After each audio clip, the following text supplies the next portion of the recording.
Bonjour les amis, avant de parler du sujet du jour, donc les marches blanches, je voulais revenir sur ma vidéo d'hier pour vous expliquer quand même, histoire de partager ça avec vous, de temps en temps les cheveux blancs qu'on peut se faire quand on fait une vidéo. Je pensais être tranquille, je l'avais fait la veille au soir, et je vais vous dire, une fois qu'on fait une vidéo, je l'ai fait sur mon téléphone, vous envoyez par WeTransfer qui vous envoie 6 chiffres, vous rentrez les 6 chiffres, vous envoyez ça sur votre adresse, vous passez ça dans un compresseur. Bon, c'est à peu près une demi-heure de boulot, c'est moi qui le fais, hein. J'ai pas de technicien, j'ai pas de service, j'ai pas de collaborateur, je me débrouille moi-même. Et puis là, un mastic, rien à faire, pas moyen de transférer à WeTransfer, jusqu'à minuit, 1h du matin, je me suis embêté toute la matinée, et il a fallu que je trouve des astuces pour réussir à vous envoyer la vidéo seulement à 12h30, et croyez-moi, j'en étais très frustré.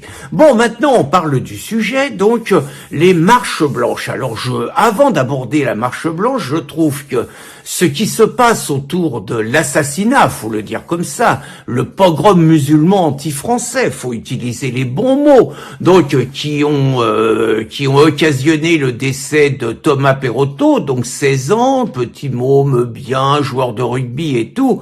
L'ensemble des réactions de la classe politique, de la classe sportive, de la classe médiatique est intéressant à déterminer pour voir le pays dans lequel on en est réduit à vivre. Alors vous avez déjà les assassins qui nous gouvernent, je crois qu'il faut les appeler comme ça, des gens qui nous balancent par millions et par millions, des personnes qui nous détestent, qui ne pensent qu'à nous tuer, qui pensent qu'à nous agresser, qui ne pensent qu'à nous remplacer. Alors pas tous, mais beaucoup quand même. Ça s'appelle des assassins de Français, mais des assassins de France aussi. Donc ceux-là, comme seule riposte, ont d'agresser, de faire la leçon, de tirer les oreilles aux partis patriotes, à tous ceux qui s'indignent en disant que ça a peut-être un rapport avec l'immigration, qu'il y en a marre de l'ensauvagement, qu'il y en a marre de l'insécurité, qu'il y en a marre de l'agression des Français. Ils nous font le coup de la dignité, que ça a été Darmanin pour commencer, que ça a été le Yéti, c'est Borne hier, c'est naturellement tous les journaleux collabos de C, de BFM et tout. Le coup de la dignité, tout tombe but. Donc évidemment, le vrai problème, c'est pas la mort d'un gamin de 16 ans, le vrai problème, c'est les salopards d'extrême droite qui surfent sur ce drame. Donc ça, c'est premier épisode. Le deuxième épisode, c'est les crapules d'insoumis qui, eux, ne trouvent rien de mieux que de comparer quelque part ce qu'ils appellent l'agression de Mourad, un jardinier musulman de 29 ans, de renvoyer ça dos à dos avec la mort de Thomas et de dire qu'il faut combattre le racisme et la violence. Voyons bouffi, comme a dit très bien Marion, pour un Mourad, il y a 100 Thomas, et encore, je suis pas sûr que ça soit le vrai chiffre. Bien évidemment, personne ne dit que Mourad, c'est peut-être pas très bien comporté, qu'il n'a pas tellement respecté la personne âgée, et manifestement, il reste des vieux Gaulois caractériels. Je dis pas que ça doit être un cadeau, le mec, j'en sais rien, mais en tout cas, il fait partie des mecs qui longent pas les murs, qui se laissent pas emmerder, et il s'est peut-être fait foutre de sa gueule, mais il s'est fait un peu respecter, peut-être pas de la bonne façon, mais je me rappelle Sarkozy disait plutôt un excès de caricature que pas de caricature. J'ai presque envie de dire plutôt un excès de manière de se faire respecter plutôt que pas se faire respecter. Donc les insoumis, naturellement, nient le poisson, noient le poisson, exactement comme ils niaient que les mecs du Hamas étaient des terroristes. Ils font naturellement aucun amalgame, guillemets, entre l'attaque du Hamas et l'attaque de Crépol, et cherchent à noyer le poisson en parlant de tout sauf de ça. Alors vous avez dans ce registre également les sportifs. On se rappelle que Kylian Mbappé avait surgi dès la mort de Naël pour parler du petit ange. Là, Kylian, on ne l'a pas encore entendu.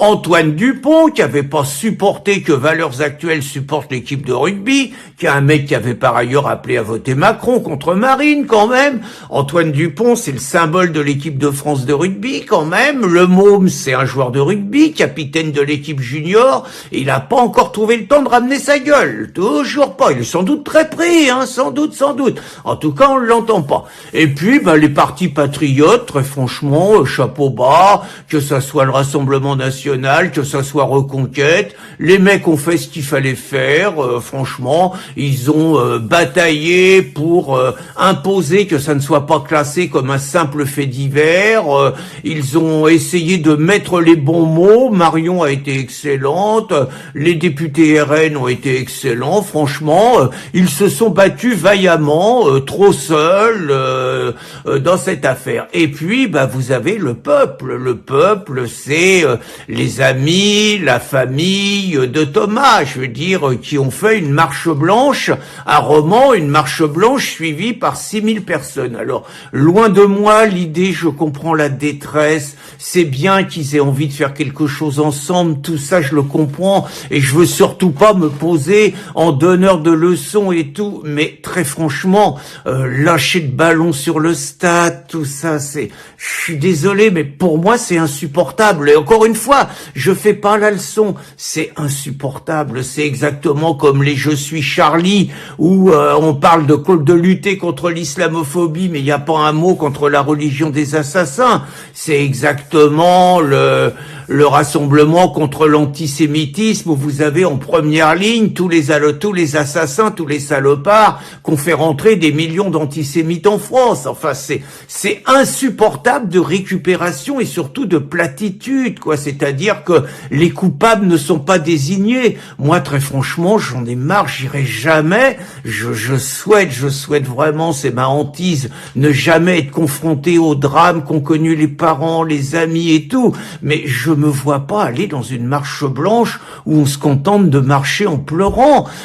C'est pas possible. Au bout d'un moment, il faut que la colère elle s'exprime, et que la colère elle s'exprime avec des mots, que la colère elle s'exprime avec des mots durs, avec des mots violents, avec des mots qui désignent les assassins, qui désignent les coupables, qui désignent les complices. Je veux dire, il faut que la peur change de camp, il faut qu'on en arrête, et il faut réellement que les Français se laissent pas massacrer, égorger, assassiner en se contentant de pleurnicher et en se contentant de mettre des fleurs. D'ailleurs, c'est intéressant. Je sais pas si vous avez vu, mais ce régime est très content des marches blanches, et par contre, quand les petits gars de Lyon ou d'ailleurs veulent faire des rassemblements, on va dire, un peu plus dynamiques, là, ils envoient des flopées de CRS contre nous. Ils envoient pas quand les copains à Naël cassent la France entière pendant 5 jours. C'est intéressant.